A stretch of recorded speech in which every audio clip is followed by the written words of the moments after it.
अस्सलाम वालेकुम व्यूअर्स, कैसे हैं आप सब। आज बना ली है बहुत ही ज़बरदस्त हमने सैलेड।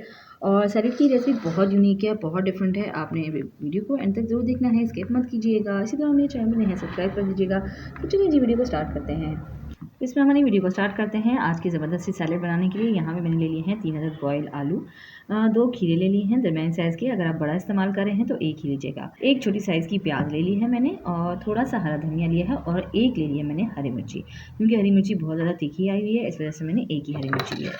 अब क्या करेंगे कि सबसे पहले तो आलू से स्टार्ट करते हैं। बिस्मिल्लाहिर्रहमानिर्रहीम। आलूओं को अच्छी तरह से हमने बॉयल कर लिया था, ठीक है। बॉयल करके छिलका मैंने उतार लिया था। अब इसको हमने क्यूब्स में कट कर लेना है। क्यूब्स जो बहुत बड़ी नहीं होनी चाहिए और बहुत छोटी नहीं होनी चाहिए। ये देख सकते हो आप इसका साइज़, इतना साइज़ जो है ना बेहतरीन है। तो बस इस तरह से हमें ये सारे आलूओं को कट कर लेना है। यानी एक के मैंने किए हैं 4 पीसेस, और 4 पीसेस करने के बाद जो है उसके इस तरह से छोटे छोटे चौकोर पीसेस कर लिए हैं। इस सैलेड में ना आप बहुत सारी चीज़ें अपनी मर्ज़ी से ऐड कर सकते हो। इसमें आप पीस भी ऐड कर सकते हो। अगर बॉयल पीस आपके पास रखे हुए हैं तो आप वो भी इसमें शामिल कर सकते हो। ऑलिव्स डाल सकते हो इसमें। जो भी चीज़ आपके पास अवेलेबल है ना, आप यूज़ कर सकते हो। बहुत ही मज़े का और बहुत ही टेस्टी सैलेड बन के ये तैयार होता है। आलूओं की ज़बरदस्ती यहाँ कटिंग हो चुकी है। अब चलते हैं प्याज की तरफ। प्याज की जो कटिंग है ना, वो हमने स्क्वायर में नहीं करनी है, ठीक है। वो इस तरह से लंबा लंबा, जिस तरह हम प्याज कट करते हैं ना, इस तरह से करके हमने प्याज को जो है वो कट कर लेना है। इसके ना पीसेस हमने पतले पतले ही रखने हैं, ठीक है। बहुत ज़्यादा इसको मोटा नहीं कट करना। बात आ जाता है अब हम खीरे की तरफ। तो खीरे को जो है ना हम सेंटर से पहले कट करेंगे, और फिर इसकी इस तरह से कटिंग कर लेंगे। इसी तरह से हरी मिर्च की भी कटिंग कर लेंगे हम। अगर तो आपके हाथ जलते हैं ना, तो इस तरह से आप इसी कटिंग ना करें, किसी भी कटिंग बोर्ड में आप कट कर सकते हो। लेकिन मुझे तो आदत है यार, मैं कर लेती हूँ, मुझे मसला नहीं होता। तो ये आप हरी मिर्च भी कट हो चुकी है। अगर आप ज़्यादा तीखा पसंद करते हो तो आप हरी मिर्ची की तादाद को बढ़ा सकते हो। रह गया हरा धनिया। हरा धनिया को भी कट कर लेंगे, बिल्कुल बारीक बारीक से इसको काट लेंगे। सब्जियां सारी ना बहुत अच्छी सी यहाँ कट हो चुकी हैं, सबकी ज़बरदस्ती हो गई है कटिंग।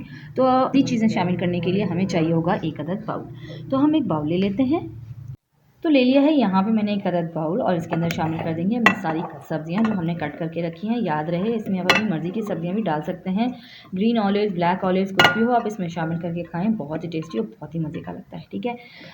इतने महंगे महंगे जो हम बाज़ार जाके खाते हैं ना सैलेड्स, और उसका हमें पता भी नहीं होता यार उसकी ड्रेसिंग में क्या क्या डला है। तो इससे बेहतर है कि आप घर में बहुत ही कम पैसों में और घर की चीज़ों से ही ये चीज़ें तैयार करें। अब मज़ीद जो सबसे मेन इंग्रेडिएंट है इसका, वो इसमें शामिल करूँगी। यहाँ मैंने लिया है मायोनीज़। मायोनीज़ आप किसी भी कंपनी का यूज़ कर सकते हो, ठीक है। ये इसके अंदर मैं शामिल कर दूँगी। लिया है मैंने ये हाफ़ कप। नमक शामिल करूँगी इसमें मैं 1/4 टेबल स्पून में इसमें शामिल कर रही हूँ। आप जो है ना अपने टेस्ट के मुताबिक शामिल करें। वैसे तो मायोनीज़ में भी नमक होता है, तो नमक बहुत ज़्यादा इस्तेमाल मत कीजिएगा, वरना इसका टेस्ट ख़राब हो सकता है। थोड़ा सा ही ना इसमें चाट मसाला शामिल करूँगी, ज़बरदस्त से देसी टेस्ट के लिए, ठीक है। ये मैंने तकरीबन 1/4 टेबल स्पून इसमें मैंने डाला है। हाफ़ टेबल स्पून इसमें शामिल करूँगी चीनी, जो कि इसके मज़े को ना ज़बरदस्त बढ़ा देगी। सबसे आखिर में ना इसके ऊपर डाल देंगे हम काली मिर्ची। आप अपने टेस्ट के मुताबिक डालिए, आप जितनी भी डालना चाहते हैं। मैं थोड़ी सी बस इसके ऊपर शामिल करूँगी, 2 से 3 चुटकी मैंने इसमें शामिल की है काली मिर्च, ठीक है ना। बस तो जनाब ये थी इसको अब सारे इंग्रेडिएंट्स को बहुत अच्छी तरह से हमने ज़बरदस्त तरीके से कर लेना है मिक्स। उलट पलट करेंगे और अच्छे से इनको मिक्स कर लेंगे।